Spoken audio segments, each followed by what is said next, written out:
हमारी संस्था का बढ़ता प्रभाव दिखाता है। नए मेंबर और डायलॉग पार्टनर से एससीओ भी और मजबूत और क्रेडिबल बनेगा।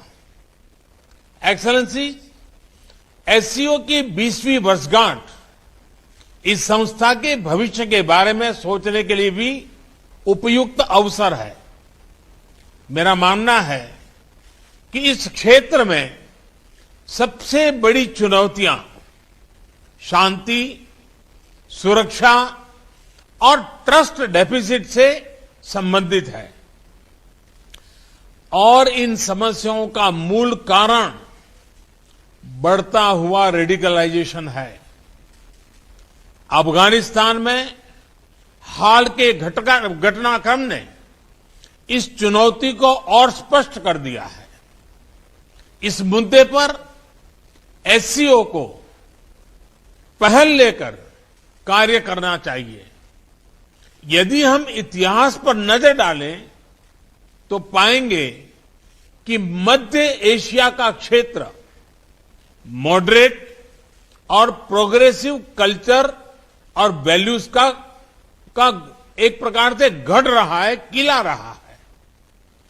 सूफीवाद जैसी परंपराएं यहां सदियों से पनपी और पूरे क्षेत्र और विश्व में फैली। इनकी छवि हम आज भी इस क्षेत्र की सांस्कृतिक विरासत में देख सकते हैं।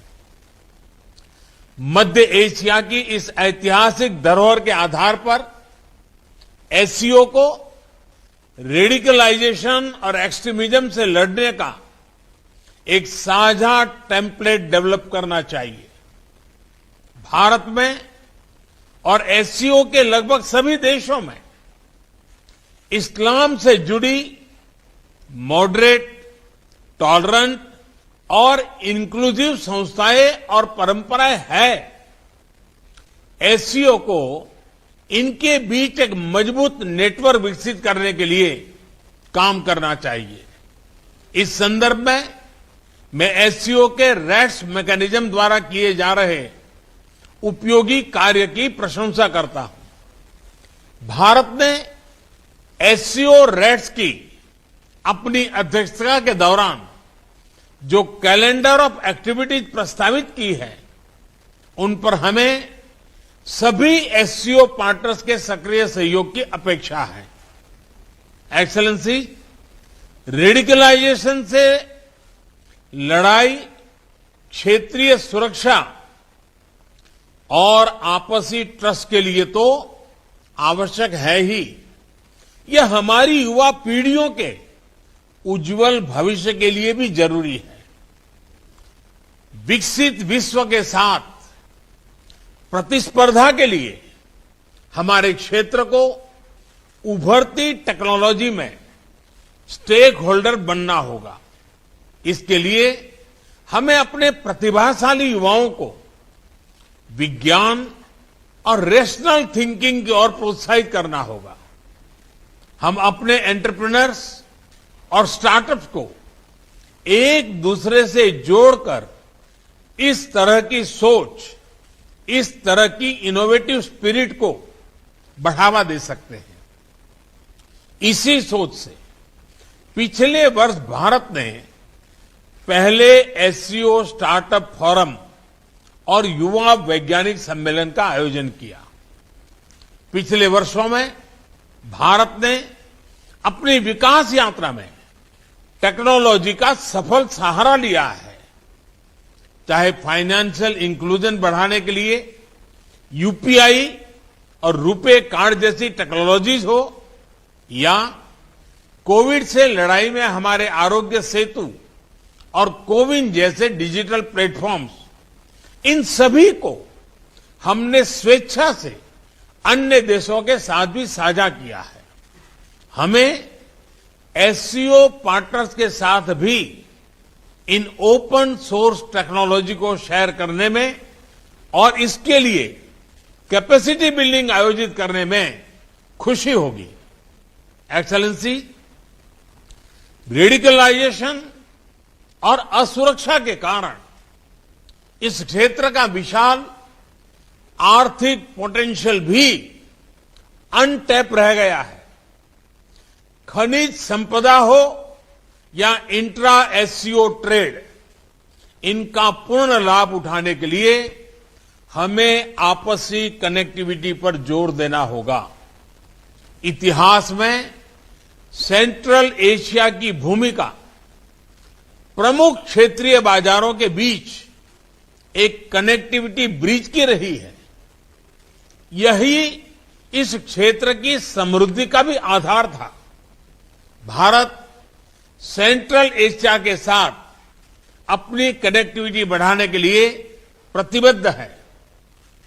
हमारा मानना है कि लैंडलॉक्ड सेंट्रल एशियाई देशों को भारत के विशाल बाजार से जुड़कर अपार लाभ हो सकता है।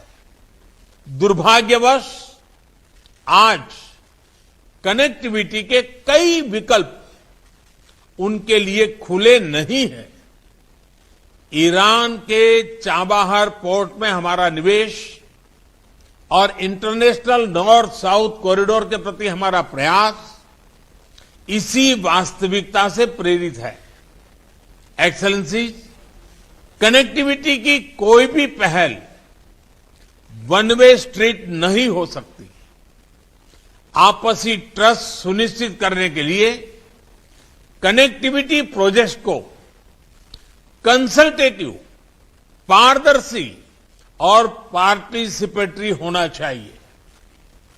इनमें सभी देशों की टेरिटोरियल इंटीग्रिटी का सम्मान निहित होना चाहिए।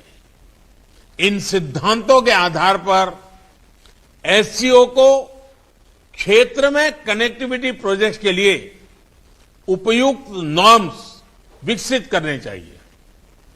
इसी से हम इस क्षेत्र की पारंपरिक कनेक्टिविटी को पुनः स्थापित कर पाएंगे और तभी कनेक्टिविटी प्रोजेक्ट्स हमें जोड़ने का काम करेगी, न कि हमारे बीच दूरी बढ़ाने का।